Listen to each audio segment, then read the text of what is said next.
Rafale Sukhoi के निशाने पर है पाकिस्तान। आज भारत ने जो दिखाया है, ये भारतीय एक्सप्रेसवे पर आप देख रहे हैं, रफाल विमान उतरा था। भारत अपनी तैयारियां दुरुस्त कर रहा है और पाकिस्तान और पड़ोसी भी इससे दहल रहा है, तैयारी कर चुका है। सिर्फ रफाल नहीं, अगली तस्वीर देखिए, सुखोई भी इस तरह के 15 फाइटर जेट, 1 दर्जन से ज्यादा फाइटर आज उड़ान भर रहे थे और एक्सप्रेसवे पर परीक्षण कर रहे थे, अभ्यास कर रहे थे। पाकिस्तान में देखिए, पाकिस्तान में इसका खौफ कि बिलावल मोदी मोदी कर रहे थे।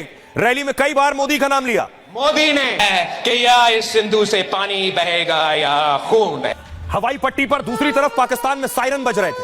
पाकिस्तान में आपात स्थिति के लिए सायरन लगा दिए गए। सुनिए, पाकिस्तान ने सायरन लगा दिए हैं लोगों के लिए भी कि अगर भारत हमला करता है तो उन्हें अलर्ट किया जा सके। लेकिन दूसरी तरफ भारत और हवाई योद्धा जो है वो दिखा रहे थे अपना दम। जहां ये हवाई जहाज और ये फाइटर उतारे गए, ये कहां निशाना लगाएंगे। शाहजहांपुर में हवाई पट्टी थी, वहां उतारा गया। यहां से अगर कराची पहुंचेगा लड़ाकू विमान तो 1328 किलोमीटर का सफर तय कर कराची को टारगेट करेगा। यहां से पाकिस्तान का दूसरा शहर है लाहौर।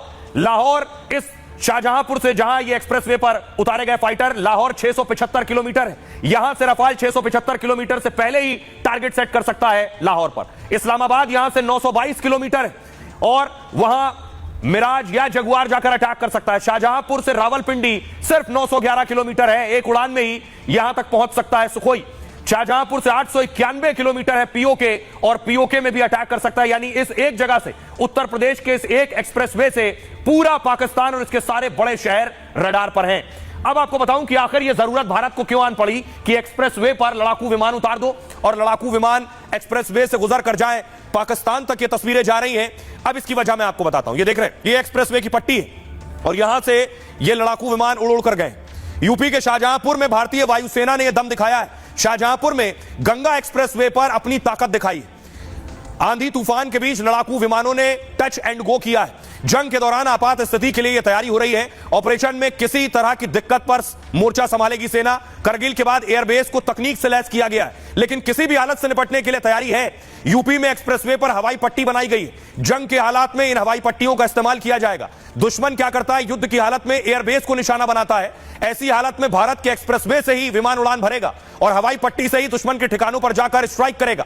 पहलगाम हमले के बाद आतंकियों के लॉन्च पैड इस वक्त निशाने पर है। लश्कर जैश के ट्रेनिंग कैंप सेना के निशाने पर है। मोस्ट वांटेड आतंकी हाफिज सईद और मसूद अजहर टारगेट पर है। आईएसआई हेडक्वार्टर और मुनीर का ऑफिस भी निशाने पर है।